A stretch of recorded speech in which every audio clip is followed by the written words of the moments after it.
Olá a todos, meu nome é Clóvis Bagoga, do canal Educatica. A gente teve sumido um tempo porque nós estávamos trabalhando em alguns projetos.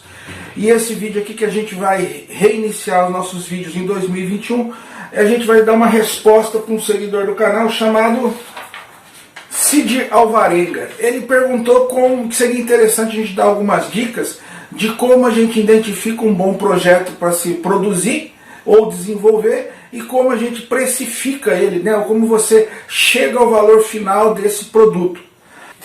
Esse aqui é o segundo vídeo que a gente está fazendo, pessoal, sobre precificação do produto, como a gente escolhe os produtos que a gente vai produzir e qual o que nos leva a escolher um determinado produto a ser feito.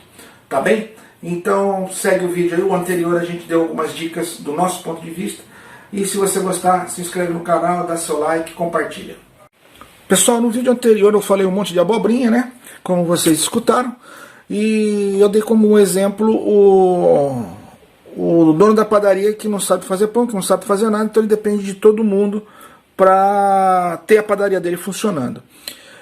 Agora eu vou falar sobre análise de custo. Vamos partir do princípio que você conhece a sua área, conhece o que você vai estar fazendo. Análise de custo. Eu vou falar sobre o meu custo.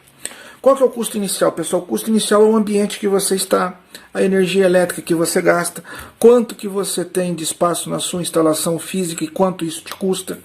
Qual é o custo administrativo para isso se você tiver uma empresa registrada com CNPJ e inscrição estadual.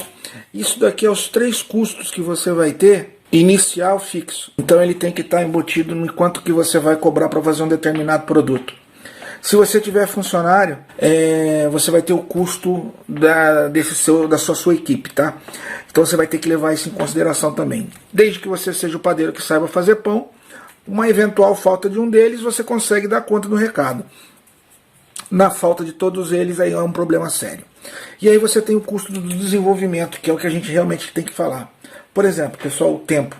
Qual é o tempo que você vai levar para desenvolver um determinado produto? Vamos fazer aqui de conta que a sua hora trabalhada seja de R$60 hora, que é uma hora alta, um custo alto, certo? Se você fosse trabalhar 10 horas, seriam R$600 ao dia. É complicado você cobrar isso. Nosso serviço vale? Vale. Tem quem paga? Não. Infelizmente não. Então a gente tem que se submeter a outros caminhos. Qual é o caminho que eu percorro? Quando eu percebo que um produto é interessante para a gente desenvolver ele, esse tempo aqui eu desconto ele. Eu não incluo ele no custo operacional porque ele vai me enriquecer de conhecimento. Então, na realidade, eu estou adquirindo conhecimento e alguém está pagando para que eu tenha esse conhecimento. Então, eu não computo ele no meu custo final. Agora, se você tiver uma equipe, isso daqui é balela, não pode ser feito. Investimento do protótipo. Quanto custa para você chegar nisso aqui? Tá? No vídeo anterior eu falei do sufoco que a gente passou com essa controladora aqui, com a Ponte H. 3 meses trabalhando, pesquisando, e nós percebemos que não daria conta do recado, e quando der conta do recado não seria viável financeiramente para a gente. Então nós desistimos, compramos pronto para não ter que reinventar a roda. Então esse investimento de protótipo ele se reduziu. Por quê? Porque nós tínhamos um produto já pronto, comercialmente, nós só nos preocupamos com a ideia principal, que é onde realmente está a nossa fonte de lucro, que é esse produto aqui. Então, quanto que você vai gastar para fazer um investimento no seu protótipo? Você tem que ter em mente o risco que você vai correr de danificar material, de fazer coisas erradas, que vai acontecer, o protótipo não sair como você deseja, e esse custo ele tem que ser computado fielmente para você tirar o seu investimento num determinado produto. Aí vem outro detalhe aqui, os testes. Se o teu protótipo funcionou e deu certo, você vai ter que fazer os testes dele. O que qualifica o teste perfeito? Tempo de horas de uso, uma análise depois de X horas de uso. Normalmente eu utilizo aqui 5 dias de funcionamento, testando todas as funções do produto, tá? Para fazer uma análise se esse produto realmente está funcional. E outra coisa, você tem sempre que imaginar que o produto que você fez vai ser manuseado por uma pessoa que não tem o conhecimento que você tem. Então isso tem que ser levado bastante em consideração. Aí eu tenho o marketing, pessoal. O marketing é uma coisa que eu não sou bom. Normalmente, quando eu preciso, eu falo com pessoas especializadas. Mas quando a gente pega um produto para fazer, a gente tem uma ideia já, porque ela já praticamente já vem pronta pelo cliente.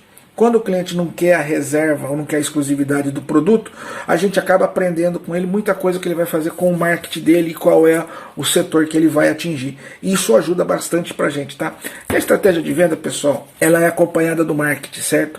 Se ela é acompanhada do marketing, então você vai ter normalmente os pontos maiores de venda, normalmente os canais de venda virtual. Mercado Livre, Shopee e sites de venda. Não tem muito para onde correr. Agora eu vou mostrar para vocês alguns produtos que nós estamos desenvolvendo e a precificação deles. Então, pessoal, dando um exemplo prático para vocês, aqui eu tenho dois produtos diferentes, tá? Que são duas impressoras 3D, Graber i3, aquele modelo ali azul foi o modelo que a gente comprou pronto, já uso ela um bocadinho de tempo. Essa daqui foi que nós estamos fazendo, vocês vão acompanhar aí no nosso canal, não é novidade nenhuma. E um desafio que nós colocamos para nós é que nós temos um robô Scara impresso, boa parte dele em impressoras 3D, e utilizando motores reaproveitados de Moving Head, que a gente já fez um vídeo falando sobre isso. Mas qual é a análise de mercado disso daqui? A análise de mercado foi feita da seguinte forma, seguindo os conselhos que eu acabei de dar para vocês. Primeira coisa que eu falei, pessoal, foi do mercado consumidor, certo? Então o mercado consumidor para essa impressora existe? Existe. É o nosso objetivo vender isso peça por peça e concorrer com os modelos chineses? Obviamente que não. Tá? Então o nosso mercado consumidor ele não é focado em concorrer com o mercado chinês ou equivalente. O nosso mercado consumidor é um outro segmento, que é o segmento da educação. É ensinar como isso funciona e dar a condição daquela pessoa que está aprendendo a produzir o seu próprio equipamento. Tá? Então esse é o conceito que nós temos essas duas Grabers aqui, impressoras 3D, para exatamente entrar num segmento de mercado de treinamento. O produto ele é um produto open source. O que é open source? Você pode copiar, você pode fabricar, você não paga direito autoral para ninguém. Qual é a vantagem disso? Um monte de gente te ajuda a fazer as coisas, um monte de gente te atrapalha a fazer as coisas, e um monte de dúvidas vai surgir, você tem um monte de gente para tirar dúvida. Por que atrapalha? Porque tem muita gente que não sabe direito o que está falando e fazem coisas totalmente erradas, tá? Então aí entra aquele negócio do domínio sobre o produto. Se você não dominar esse produto, você vai ter uma informação, obviamente vinda da internet, que vai mascarar para você a solução de um determinado problema. A grande maioria, eles são papagaios de pirata, que repete o que o outro fala. Para você ter o domínio do produto, você não pode depender de papagaio de pirata. Aí é onde começam os seus problemas. Fora esse detalhe, você tem que analisar o seguinte, você sozinho consegue produzir isso tudo? Bom, o frame é comprado pronto. Só que na internet tem toda a diagramação dos frames. Se o seu fornecedor de frame desaparecer ou querer majorar o preço, você pode pegar os arquivos, mandar uma outra empresa cortar os frames para você e você automaticamente tem a sua independência. Os eixos são eixos comuns de 8 mm. Não existe nada que seja difícil de ser encontrado, menos um problema. Aí a parte eletrônica, você encontra as placas Arduino com maior facilidade, as ramps com muita facilidade. Então você tem preocupação com isso? Não. Onde mora a sua preocupação? Com o firmware. O que é o firmware, pessoal? É o que vai fazer a sua impressora funcionar. Você tem domínio sobre isso? Se você tiver domínio sobre isso, tranquilo, investe no seu negócio. Obviamente, eu não estou falando, estou dando como exemplo as impressoras, tá? Mas é só você trocar a impressora pelo seu produto que você pensa em negociar. Aí nós desenvolvemos. Mentira, nós entramos na internet, no site Ting Universe, que tem um monte de produto já pronto, já modelado, e a gente fez a impressão desse robô Scara, que é um robô que mexe, que trabalha sempre com ângulos. Utilizamos 3 motores reaproveitados de Moving Heads, que nós já explicamos como conseguir esses motores, para ter uma redução de preço. Mas puxa vida, você vai vender um negócio usado? Não, pessoal. Eu estou falando aqui de desenvolvimento de um protótipo para uma ideia futura, certo? Obviamente que na hora que você vai fazer a venda do produto, você vai colocar, obviamente, os componentes novos.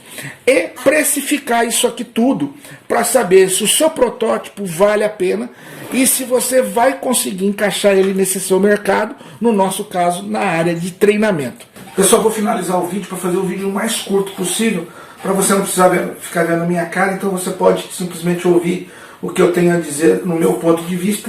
E eu vou pedir para vocês se inscrever no canal, dar seu like, se possível deixar seus comentários, e seria interessante talvez você pegar tudo isso daí e colocar nas suas atividades e ver o que é bom aproveitar e o que é ruim você ignora, beleza? Abraço!